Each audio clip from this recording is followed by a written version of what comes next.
Түбән Кама районында экологлар министрлык һәм ведомство вәкилләреннән торган комиссия Каракүл территориясенең торышын тикшерде. Күлне уникаль су объектларын саклау федераль программасына кертү өчен гариза бирергә җыеналар. Әлеге сулык ничек итеп саклана, бу хакта киләсе репортажда.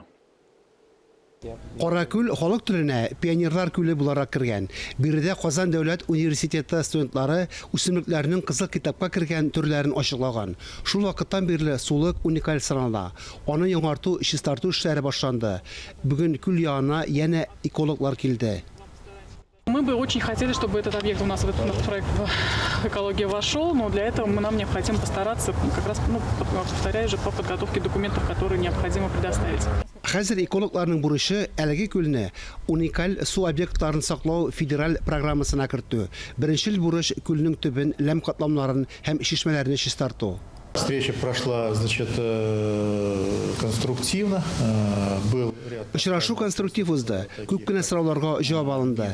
Ләм катланмаларын ничек кая урнаштыру урыннары турында киләчәктә киңәшмәләр уздырабыз. Күлне федераль программага кертеп, сыртландыру чистарту эшләрен башлау өчен планнар тәкъдим ителде. Эшнең кайчан башланачагы әлегә төгәл билгеле түгел. Экологлар документларны әзерли.